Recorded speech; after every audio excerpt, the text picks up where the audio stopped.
Welcome back again sa ating panibagong intro. Ako nga pala si Hindi Makulay. Ang kukulay na yung buhay. Pero kapag ako kausap mo, panigurado, gugulo talaga buhay mo. Panglimang araw nga pala namin dito ngayon sa Thailand at ngayong araw din ang meet and greet natin sa kapwa Pilipino dito sa Thailand. Pagagising ko nga sa umaga, agad din akong bumangon dito. Pero syempre, bago tayo bababa, dahil kailangan mo natin ligpitin yung mga higaan natin. Pagkatapos ko nga ang ligpitin, dahil agad din ako bumaba dito sa 7th floor para makakain din ako ng pang-umagahan. Para mamaya kapag nag-meet and greet na din tayo dito sa ating kapwa Pilipino, ay may lakas pa din tayo dahil at magandang ngiti para sa kanila. Kung sa napapansin nyo, ganyan lang talaga yung kinakain ko dahil talaga kasi ako. Huy!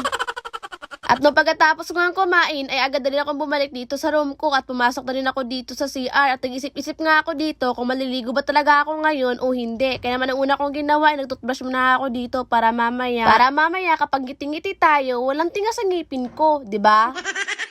Siyempre dahil kailangan talaga nating mag-toothbrush at baka kasi mamaya salita tayo ng salita ay yung bunganga natin amoy imburnal pala.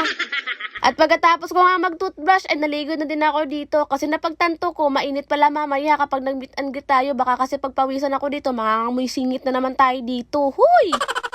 Kapal talaga na mukha nyo. Kahit sa pagligo ko, sinama ko pa din kayo. Ganyan talaga ako kaluyal sa inyo mga kainday. At pagkatapos ko nga maligo mga kainday, ay mag-fast forward na nga lang tayo. Kasi medyo alangan kami kasi sa oras dito. Kaya dito na tayo magkita-kita sa sinasakyan namin. Ang sinasakyan nga pala namin dito, kumbaga kung sa Pilipinas pa to, ay tinatawag siyang tricycle. At hindi ako sigurado kung ang tawag dito sa Thailand na to, ay tinatawag na tuktok. So nandito na din pala kami ngayon sa Bangkok Convention Center. Dahil mga 5 minuto nga yung biyahe namin dito, galing dun sa hotel na pinagstihan namin at dahil nga dito magaganap yung meet and greet natin dito sa kapwa natin Pilipino. O, diba? Grabe talaga si Tadhana, no? Pinagbigyan talaga ng chance yung mga kapwa natin Pilipino dito sa Thailand na makikita tayo. Kahit wala sila sa Pilipinas, at least magkita-kita pa rin tayong kapwa Pinoy, diba? At yun na nga, pumasok na din pala kami dito sa loob ng mall mga kainday at nagtanong-tanong kami dito kung saan yung lugar, kung saan kami magkikitang lahat. Kaso, sa mga oras itong mga kainday, nawawala na nga kami dito dahil nga sa sobrang laki talaga ng lugar na to, kaya hindi talaga namin makita yung lugar. Kaya ayan, nagtatanong muna dito si Kuya Norbin. Pero syempre, kailangan natin ng tulong kay translator para makakaintindihan tayong lahat. At sa wakas, nahanap na din namin dito yung iba namin mga kasama. Kaso nga lang, ang ending dito, kami naman nila Kuya Norbin at Ate Lovely ang hindi nagkita-kita. Kasi nga nagkakahiwalay kami dito para talaga mahanap to. Diyos ko Lord. Syempre, matapang ako dahil. Kaya ayan, maglalakad ako mag-isa dito para hanapin yung mga iba namin mga kasama. At ayun na nga, nakita na din namin sa wakas. At nung nakita nga ako ni nanay dito, ay nagpa-picture talaga siya sa akin at sobrang idol na idol daw niya talaga ako. Grabe ka naman talaga, Nay. Sobrang nakakataba talaga ng puso, no? Kahit papaano may nakakilala pa din pala sa akin dito sa Thailand. At syempre, hindi lang yun. Yung makikita mo yung mga ngiti nila sa sobrang saya nila talaga. Babae ro sa ibang bansa.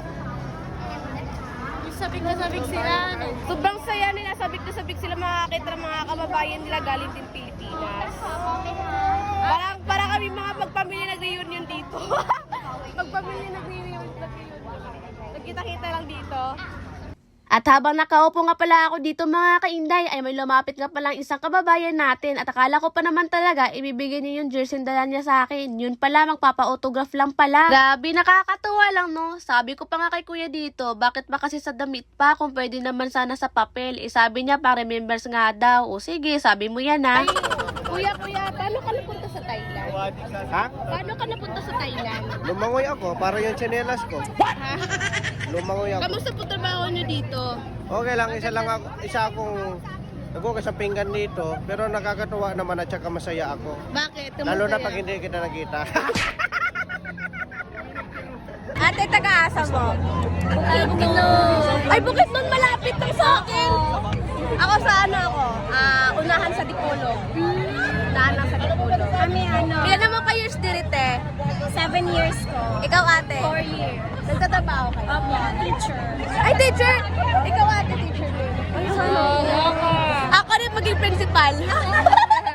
O, diba? Grabe, napakatagal na pala nila dito sa Thailand mga kainday. Ako naman tong si Inday, daldal napatanong ko sila kung kailan sila balak uuwi. At yun nga, sinabi sa akin, baka daw next year. Syempre, nakakatuwa lang doon na pagtanungan ko, Bisaya din sila. O, diba? So, yun na nga mga kainday, sa nakikita nyo naman talaga, napakadami naman talagang tao. Lahat yan, puro natin kapwa Pilipino, nagtatrabaho dito sa Thailand. Kitang-kita mo naman talaga yung saya nila sa mga ngiti nila nung nakita nila tayo, diba? So, ayun lang mga kainday ko, tatapusin ko na din yung vlog ko dito. Pero syempre, wag pa din kayo mag-alala. Gaya nga ng sabi ko, marami pa tayong gagawin dito sa Thailand. Kaya see you next vlog ulit. Thanks for watching. Sheesh!